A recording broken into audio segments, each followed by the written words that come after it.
kugira ngo iyi si ishobore kuvamo ikibi, Imana yagabanijemo abantu n'ibice bibiri.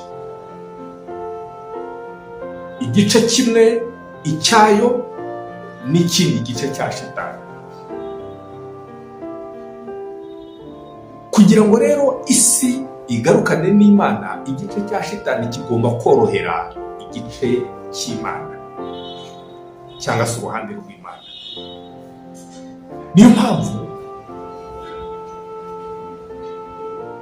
dukunda gukoresha ijambo chosen people cyangwa se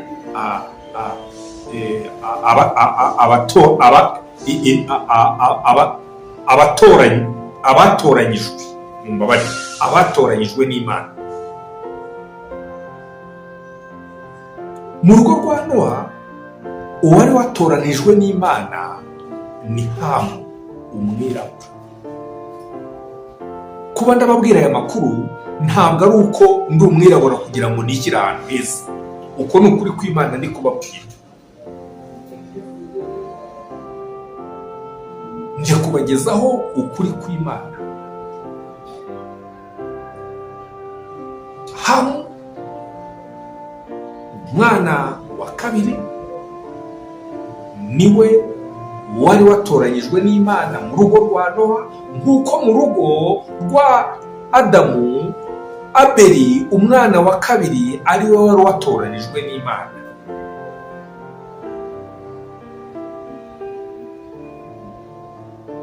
Abana ba kabiri rero muri iyi nzira iyo kugarukana n'Imana nibo batoranywa n'Imana. Abana b'imfura basigara ku ruhande rwa Shitani. Nuko bimeze, iryo ni ihame ry'Imana. Kugira ngo dushobore twese kugarukana n'Imana, rero tugomba gusobanukirwa iryo hame. Kubera rero ko Hamu umwirabura yananiwe gukora icyo Imana ishaka, kuko nubwo uba utoranyijwe, utoranywa kugira ngo ukore gahunda y'Imana. Amaze kunanirwa gukora icyo Imana ishaka,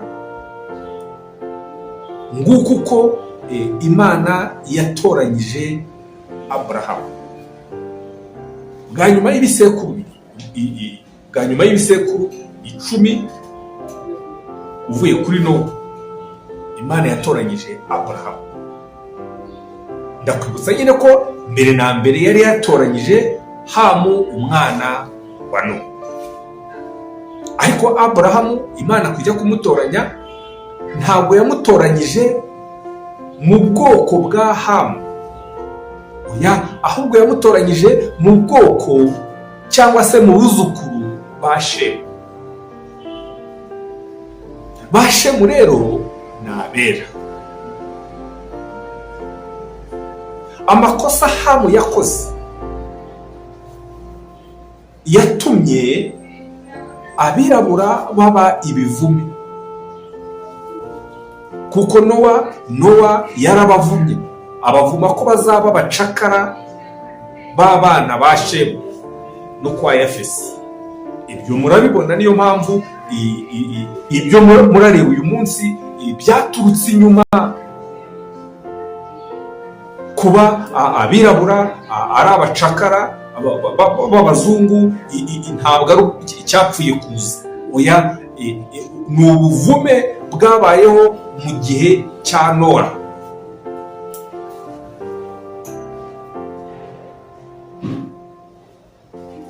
Imana rero ntabwo ikoresha ubwoko cyangwa se umuntu inshuro ebyiri. Nguko ubwoko bwari bwaratoranije bw'abirabura bwabaye ibivume, noneho Imana yongera gutoranya mu wundi muryango wo kwa Shemu. Umuryango wo kwa Shemu rero niho hava Aburahamu. Aburahamu ava kwa Shemu. Aburahamu rero ntabwo yari umwana wa mbere. Aburahamu yari umwana wa kabiri. Mumbabarire, Aburahamu ntabwo yari umwana wa kabiri. Aburahamu yari umwana wa mbere. Kandi ubundi ntabwo bisanzwe ko Imana ikorana n'umwana wa mbere. Iki cyaturutse ko kubera agahinda Imana yagize, Shitani kwiba umwana wayo, kuko yari ibizi neza. Shitani izi neza ko umwana wa kabiri ari uw'Imana, ko umwana wa mbere ari uwayo. Shitani rero yakojeje agati mu jisho yiba Hawa, itwara Hawa. Niyo mpamvu rero Imana yishyuye Shitani, nayo itwara Aburahamu, umwana mukuru uri mu position ya Shitani. Ubwo rero Imana aho yakoze revenge, yari yishyuye muri iyi nzira yo kugarukana n'Imana.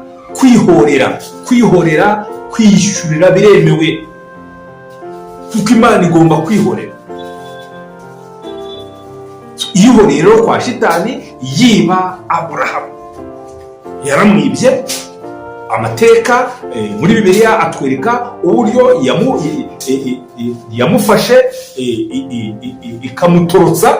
Imana igatorotsa Aburahamu kwa se Iseteri. Teri yari umuntu ukomeye cyane, wabazaga, wabumbaga